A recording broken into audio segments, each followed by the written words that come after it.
আসসালামু আলাইকুম, সবাই কেমন আছেন? আশা করি সবাই ভালো আছেন। আমি আল্লাহর মতো ভালো আছি। আজকে আমার ছেলের হচ্ছে বার্থডে, আর সারাদিন খুব মন খারাপ করেছিল। ভাবতেছিল যে আমি অসুস্থ, তার জন্য কেক নাও আনতে পারি। তো অবশেষে সন্ধ্যার পরে তার কেকটা আনা হলো, আর কেকটা দেখে সে খুব খুশি। তো তার বোনকে নিয়ে সে কেক কাটতে চলে গেল। এখানে দাঁড়িয়ে দাঁড়িয়ে কিছু ফটো সেশন করলাম। এবার সে কাটার জন্য পুরো প্রস্তুতি হয়ে গেল, এখন সে কাটতেছে। তো সবাই মিলে তাকে হ্যাপি বার্থডে জানাচ্ছি। রাকিন, আজকে বার্থডে, তো তুমি খুশি? কিন্তু একটা বছর কিন্তু তোমার জীবন থেকে হারাই গেছে, এটা জানো? তুমি তো খুশি হও খালি কেক খাওয়ার জন্য, না?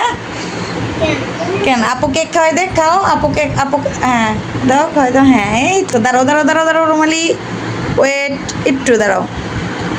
হ্যাঁ, হয়েছে হয়েছে, খাও খাও।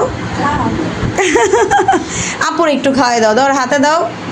হুম, দাও, ওইভাবেই ধরে দে। হ্যাঁ, আপু খাক, নাও।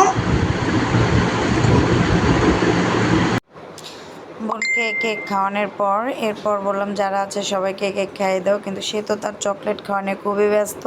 তো কেকটা হচ্ছে সন্ধ্যা পরে মিশু ভাই নিয়ে আসছে। ভাইয়া আসলে ওদের অনেক আদর করে, নিজের ভাগ্নির মতো। আর আমার খুব ভালো লাগে যে আসলে ওদের আদর করে এভাবে অনেক কিছু, মানে আমি এত ব্যস্ততার মাঝে মেয়ের জন্য কেক আনতে ভুলে নেই, ছেলের জন্য কেক আনতে ভুলে নেই, যে আমি অসুস্থ, বেরোতে পারবো না, মন খারাপ হয়ে যাবে।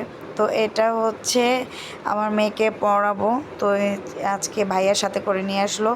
টিচার হচ্ছে একটা ক্যান্সেল করে দিয়েছে, তাই ওনাকে নিব। তাই কারণ প্রাইভেটের টিচার হচ্ছে নতুন একটা নিতে হবে, তো ওনাকে ফাইনাল করলাম। আর দেখো আবার খাওয়াতে আসছে, মানে শুধু কেক খাওয়ার বাহানা আর চকলেট, মানে তো দুজনই পাগল। ভালো লাগে ওদের এতটুকু হাসি দেখলেই, আর কিছুই না। তো দেখো দুই ভাই বোনের কত মিল, কত ভালোবাসা। ওইবার খাওয়া হয় নাই, আবার খেতে আসছে। দুই ভাই বোন মিলে একজন একজনকে খাইয়ে দেবে, ভালো লাগে, এগুলোই আসলে ভালো লাগে। তো ছেলেকে কেক খাইয়ে দিলাম।